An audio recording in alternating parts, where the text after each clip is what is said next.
Lensa TV.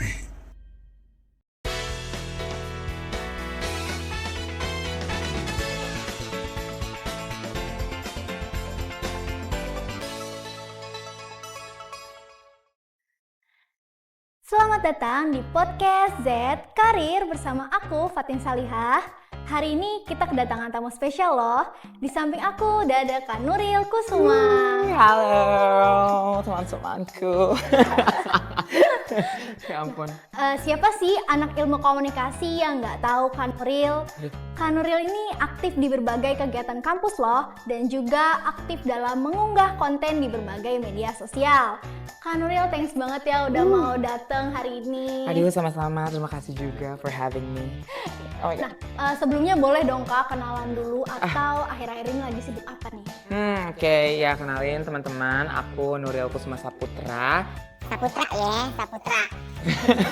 Biasa dipanggil Nuril. Kesibukan aku belakangan ini skripsi ya pasti. Skripsian karena mahasiswa akhir. Terus ada freelance WO juga. Sama biasa di proker-proker beasiswa aja sih. Bisa dibilang cukup sibuk ya Pak jadwalnya. Aduh, alhamdulillah lumayan masih ada kesibukan ya. Oke, kita masuk aja kali ya nih Kak ke pembahasan kali ini mengenai karir generasi Z. Nah, Kak Nuril ini kan Gen Z banget nih. Nah, kalau ditanya soal karir tuh apa sih yang pertama kali Kakak pikirin gitu? Waduh, karir. Iya. Pertama kali pikirin kayak raya sih ya. Karena kalau misalnya kita ngomongin karir kan berarti ngomongin apa yang akan kita kerjakan ke depannya gitu ya. Jadi mikirnya sih kayak raya dan kebahagiaan ya. Bener sih, bener Kak. Gitu sih. Menarik banget nih ya Kak pemikiran Kakak gitu ya. Berarti jadi buat Kakak nih karir itu nggak cuman harus kaya aja gitu. Berarti harus juga bikin kebahagiaan ya Kak. Betul. Baik. Nah, ada nih Kak yang bikin aku cukup penasaran nih ya. Banyak yang bilang katanya kalau Gen Z ini tuh punya work ethic yang beda gitu. Nah, menurut Kakak nih apa sih yang bikin cara kerja Gen Z itu lebih unik dibanding generasi sebelumnya gitu? Waduh, ini mungkin yang viral itu ya, yang Iya. work-life balance itu ya. Iya. Itu mungkin salah satu yang mencirikan kita tuh Gen Z gitu ya. Kalau misalnya kita udah ada kata-kata work-life balance. Sebenarnya kan work-life balance ini selama dimanfaatkan dengan baik sebenarnya baik-baik aja gitu ya. Karena yang aku lihat gitu ya, Gen Z itu biasanya lebih kayak lo kasih gue kerjaan, gue akan kerjain, pasti selesai gitu. Tapi mereka tuh kayak tidak mau dieksploitasi gitu sama perusahaan. Makanya ada work-life balance. Jadi ada beberapa orang yang kayak kalau misalnya udah nggak jam kerja, please jangan hubungin gue, atau kalau misalnya mau hubungin gue terserah, tapi gue nggak akan balas gitu. Dan itu ada beberapa teman-teman aku yang kayak gitu, jadi sampai pakai auto reply gitu chatnya. Karena saking kayak kalau misalnya ada yang ngechat kayak mohon maaf, aku akan balas di jam kerja kayak gitu. Jadi ya bener-bener work life balance gitu. Itu Gen Z banget sih. Nah, kalau kan seperti yang kita tahu nih ya Kak, kalau Gen Z ini tuh punya digital native banget nih. Oh iya Nah, betul. menurut Kakak nih skill digital apa sih yang perlu buat karir Gen Z sekarang dan di masa depan? Menurut aku karir digital yang long lasting itu pertama data analysis ya. Karena menurut aku kalau misalnya kalian udah punya skill analisis data itu kepake banget. Karena hampir semua job desk, hampir semua pekerjaan gitu ya, posisi apapun tuh kayaknya butuh skill analisis gitu. Kayak sosmed, tren gitu-gitu kan semua pakai data gitu ya. Kedua, coding sih ya. Itu jujur kepake banget kalau misalnya kalian nih bisa atau ada basic coding, mending tajemin aja gitu ya skill codingnya, karena itu bakal kepake banget ke depannya gitu. Itu salah satu yang kayaknya nggak bakal bisa digantiin robot nggak sih coding itu ya. Kayaknya ya. Terus yang ketiga desain sih. Desain tuh juga kepake banget, apalagi sekarang apa-apa butuh desain kan. Digital marketing butuh desain, website butuh desain, semua tuh butuh desain. Jadi kalau misalnya teman-teman udah punya skill desain, udah punya taste-nya di situ, itu bakal kepake sih. Freelance, full time kepake semua. Menurut aku ya. Terus Kakak sering dengar atau baca nggak sih kalau Gen Z sekarang tuh lebih suka remote, lebih suka cara kerja yang remote atau fleksibel gitu. Betul. Nah, jadi kayak mereka tuh lebih suka kerja dari rumah dan juga kerja lebih mereka tuh lebih pengen dipermudah gitu cara kerjanya. Nah, menurut Kakak tuh kalau misalnya kayak gitu, kakak tuh lebih suka cara kerja yang kayak gitu atau lebih suka datang ke kantor langsung gitu? Boleh diceritain nggak sih, Kak? Waduh, karena aku kebetulan magang 2 kali ya, dan dua-duanya ini pakai sistem yang berbeda. Kebetulan kayaknya aku lebih memilih hybrid ya, karena jadi pas magang pertama aku, ini sedikit cerita kali ya. Boleh banget nih, Kak. Jadi pas magang pertama aku tuh, aku MSIB itu aku hybrid. Jadi sistemnya kayak seminggu tuh 2 kali ke kantor, selebihnya itu WFH. Tiap Kamis kita ada weekly meeting tapi online gitu. Jadi cuma Senin Selasa nih ke kantornya. Dan itu jamnya fleksibel, maksimal tuh datang jam 10. Intinya lo 8 jam kerja gitu. Jadi kalau misalnya udah 8 jam ya udah lo pulang gitu. Intinya kayak gitu. Nah, yang kedua itu magang mandiri. Magangnya di dinas pemerintahan ya. Kebetulan dinas pemerintahan kan nggak ada yang kayak gitu ya.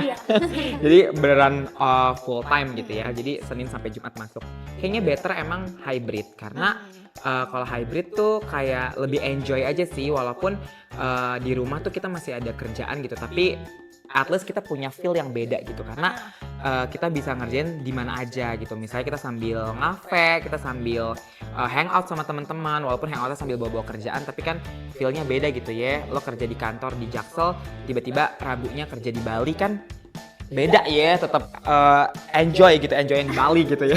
Bener-bener Kayak banget. gitu sih. Sambil healing ya, Kak ya? Iya betul Kang. Wah, menarik banget nih ya pemikiran Kak Nuril gitu ya. Nah, lanjut kita masuk ke pekerjaan nih ya, Kak. Waduh, Nah, dari yang aku lihat sekarang nih ya, Kak, banyak sosial media spesialis, copywriter, YouTuber, influencer dan sebagainya gitu.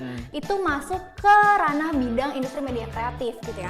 Dimana peluang buat anak ilmu komunikasi tuh gede banget kan. Sangat besar. Menurut Kak Nuril sendiri nih sebagai Gen Z dan juga anak ilmu komunikasi ya, pekerjaan apa sih yang paling menarik perhatian kakak dan juga boleh dong spill alasannya kenapa gitu? Karena aku anak ilmu komunikasi. Of course, aku tertarik banget influencer sebenarnya ya. Influencer, YouTuber, sebenarnya pekerjaan-pekerjaan di depan kamera. Karena basicnya emang aku suka dunia talent gitu. Jadi content creator semua tuh aku suka, artis, pemain film gitu-gitu aku suka. Jadi emang dari awal masuk ilmu komunikasi, aku emang pengen jadi artis gitu ya.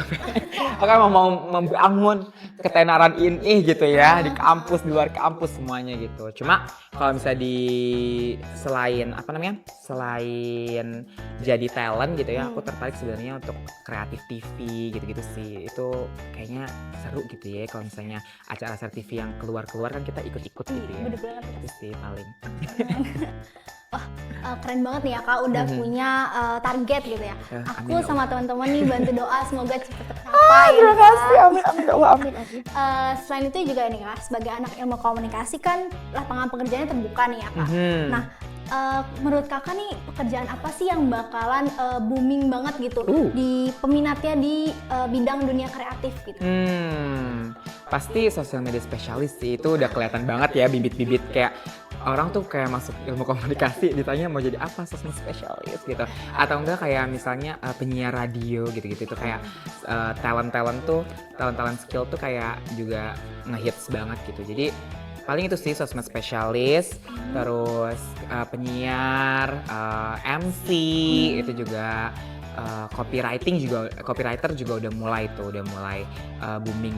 Itu sih paling kayak pekerjaan-pekerjaan itu. Pertanyaan Rame tuh pasti. banget sih pasti, Kak. Iya. Ya kan? Tapi sekarang tuh udah banyak AI gitu loh Kak. Oh iya benar. Sebenarnya itu nggak apa-apa sih kalau misalnya dimanfaatkan dengan benar gitu ya. Misalnya buat ngoreksi skrip yang kita buat atau ngoreksi brief. Biasanya kan kalau konten tuh ada briefnya gitu ya. Nah itu sebenarnya kayaknya sah-sah aja. Yang penting nggak beneran dari AI gitu. Oke. Nah, pertanyaan selanjutnya nih ya Kak. Aku ada kalau misalnya apa ya? Kakak kan katanya pengen jadi artis gitu Iya, ya kan? amin. Nah, kalau misalnya beneran kayak kakak beneran tercapai nih, Ya Allah, amin. apa sih itu namanya menurut kakak tuh buat orang-orang gitu yang pengen juga gitu, gimana sih tips dari kakak gitu?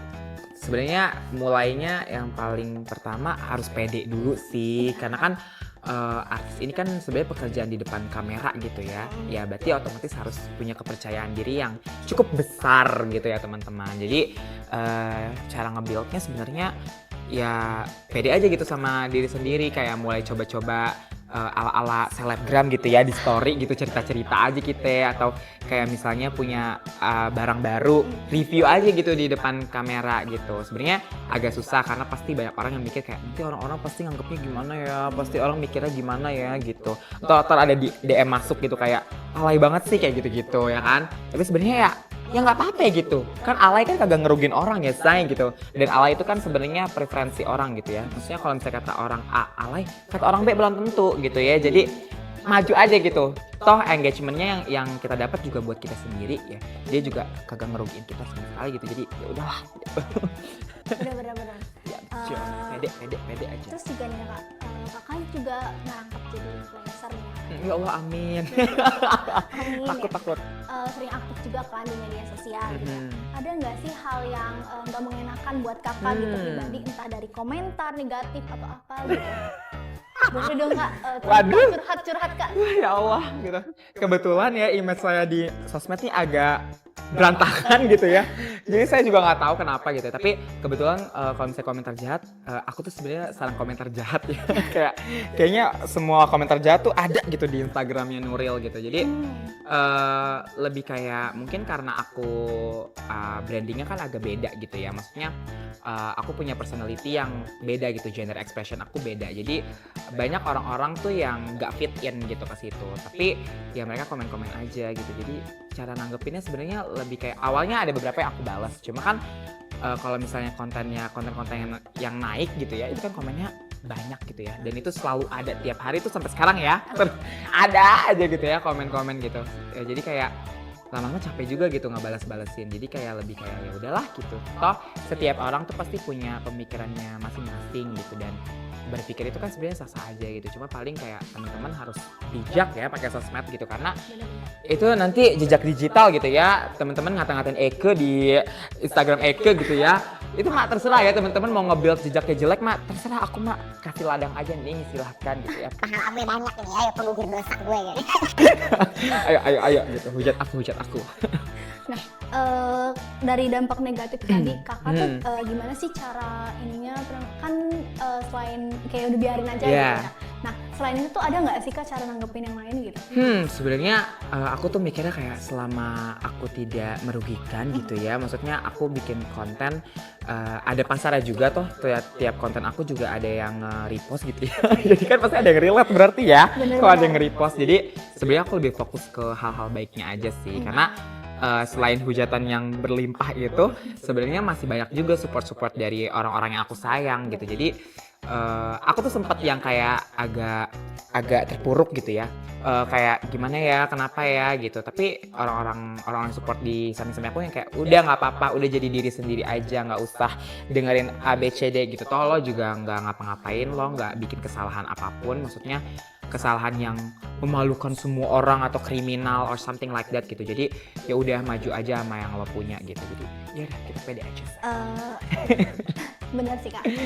Ada nggak sih tips and tricks memanage waktu untuk para Gen Z gini ya, antara pekerjaan dan kehidupan pribadi gitu?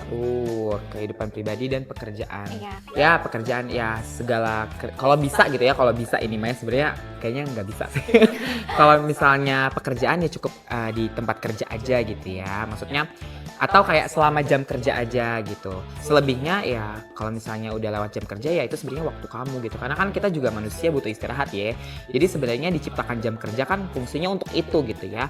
Ada jam kerja dari jam 7 sampai jam 5 misalnya ya, berarti selama itu aja kamu bekerja. Selebihnya ya kamu bisa melakukan hal-hal yang kamu suka, me time, nonton, maskeran, skincarean, jalan sama teman-teman dan sebagainya. Jadi manage-nya adalah ya apa yang lagi dikasih di jam kerja ya dikerjakan di jam kerja gitu, biar pas di luar jam kerja kamu gak ngerjain apa-apa lagi gitu.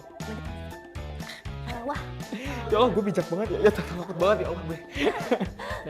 menarik banget nih Kak tips dari Kak Nuril nih ya. Dan nggak kerasa juga nih waktu kita udah selesai nih Kak. Udah Oh my God. selesai. Iya ya Cepet ampun, sekali, nggak ya kerasa nggak ampun. sih? Gak Oh my kerasa God, oh my banget God, ya ya ampun. ampun. Pengen lagi gak sih Kak? Mau please, udah aku lagi ya di episode selanjutnya. Please, tolong. Tunggu lagi nih Kak episode selanjutnya. Nah, Boleh, BTW makasih juga nih Kak udah mau luangin waktunya. Terima kasih ya, banyak, Kak. terima kasih banyak. Gimana nih teman-teman, seru nggak sih obrolan kita? Jangan lupa ya kalian juga komentar, bagi-bagi pengalaman kalian. Sampai jumpa.